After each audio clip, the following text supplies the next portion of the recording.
The Pokedex is arguably the most important invention in the Pokemon universe. It informs trainers about every Pokemon's ability and typing alongside a small summary of it as a whole. Some of those are simple and playful, whilst others leave you staring out into the abyss and wondering how that gets approved in a children's game. Well, I like those, so let's go to the ones I consider to be the weirdest.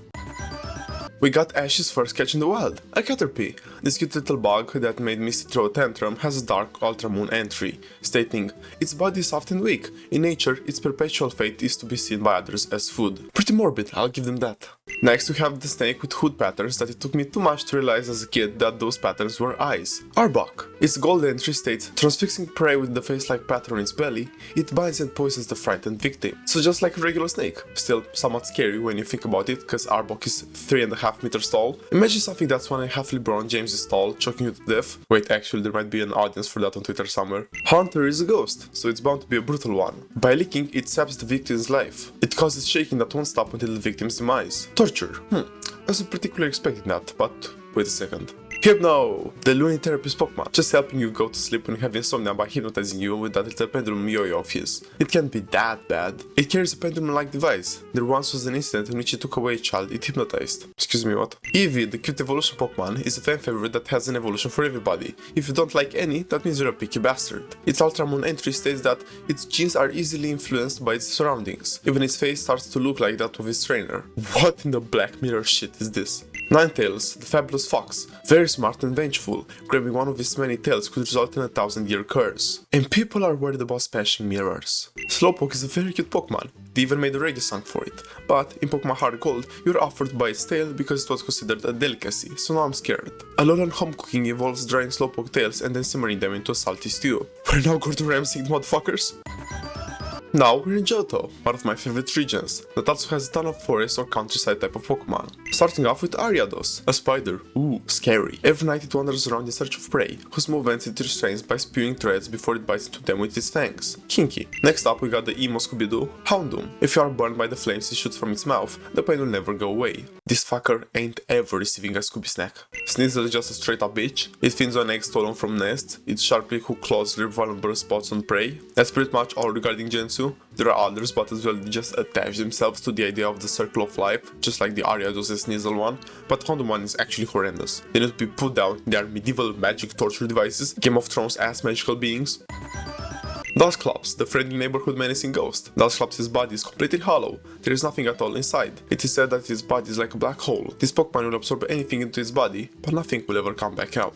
Spoink, a combination of Tiger and Piglet, an innocent little bouncing pig. Using its tail like a spring, it keeps its heart beating by bouncing constantly. If it stops, it dies. Bro's life is a purgatory. Carvanha, the piranha Pokemon. They form packs to attack boats and rip out their hulls to sink them. They live in rivers in the jungle. So piranha, but on steroids. Another one of these entries states that if they send the faintest trace of blood, they rush to attack en masse. When alone, they're rather cowardly. So terrifying when you think about it. More than 2 feet tall and the school of these can sink boats and go for blood every time. Some Pokemon are genuinely horror movie material.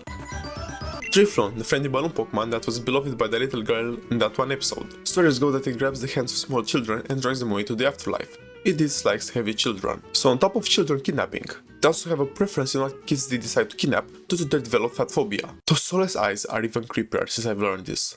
Darkrai, the legendary Pokemon with such a sick but sinister design. It chases people and Pokemon from his territory by causing them to experience deep nightmarish slumbers. A duel between this guy and Freddy Krueger would be an Avenger level threat. Carnivine, the carnivore plant Pokemon. By the title it's pretty self-explanatory. It attracts prey with its sweet smelling saliva, then jumps down. It takes a whole day to eat prey. Just like the other Circle of Life type of Pokemon, the most basic part is their size. A 4 feet tall carnivore plant hanging by a tree. Someone needs to make a fan horror movie regarding Pokemon. There is so much material to make a gory shitfest. Gliscor is one of the coolest design Pokemon. I'm so glad they went back on different Gen 2 Pokemon to give them evolutions. This one is such a big W, and it has a great shiny. It glides soundlessly on pitch black wings and sinks sharp fangs to the throat of its prey. It takes on a look of satisfaction once it has entirely drained its prey of blood. Bro is Chupacabra with wings. Frostless might seem innocent, but when it finds humans or Pokemon it likes, it freezes them and takes them to its chilly den, where they become decorations. Sorry, what?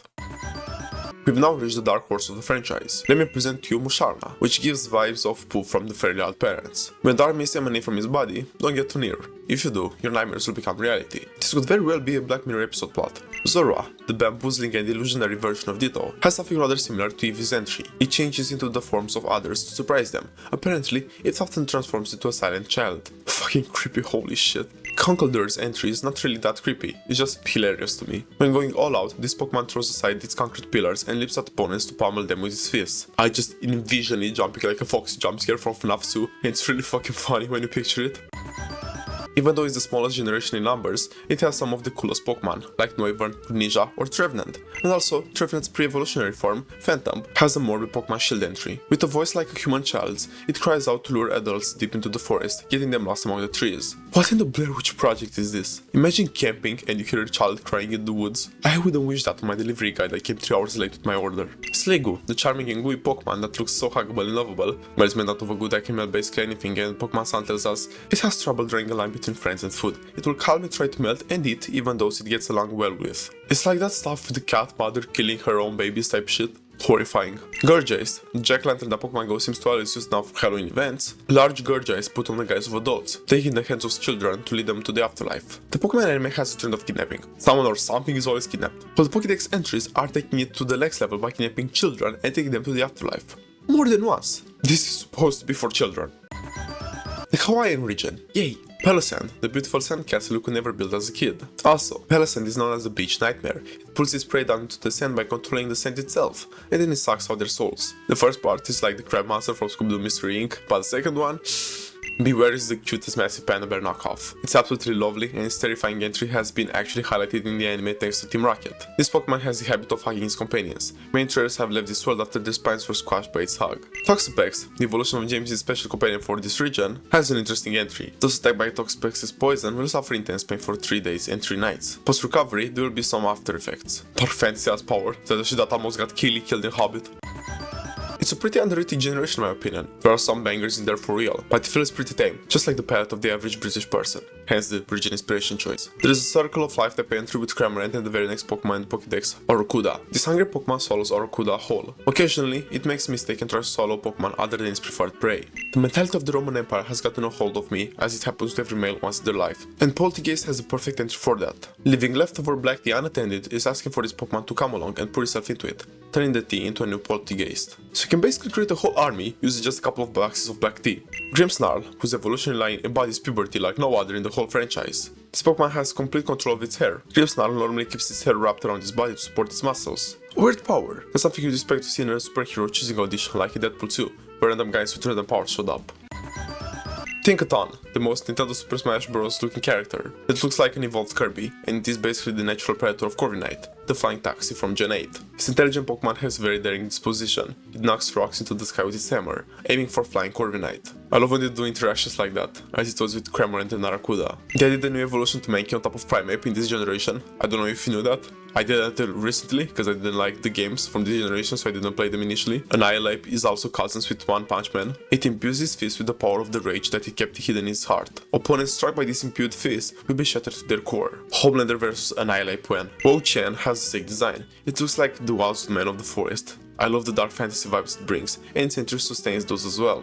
The grudge of a person punished for writing the king's evil deeds upon wooden tablets has clad itself in a dead leaves to become a Pokemon. Should have gotten a short dedicated to how you turn into this, and with that type of magic, imagine becoming a Pokemon as a curse. Do you retain your memories, or do you just start off new with nothing of your past life in your mind, and you just wander slowly, probably because of your body also being one of a snail, as it seems? Very disturbing. I'd have loved to see more of this actually put into practice in the anime. It's a nice piece of info for the dedicated fans that spend their free time reading Pokédex entries. Maybe if Nintendo was actually a competent company and wanted to do something more with the franchise. But in terms of revenue, the only other competition that a third of Pokemon's worth is another IP owned by you get to the point where you put shit out for the sake of it. Hence the Scarlet and Violet messes that are somehow $60 games. These were the ones I consider to be the most downright abhorrent. But if you have others that make you go what the fuck out loud, let me know in the comments below. Have a great day guys, stay safe, bye.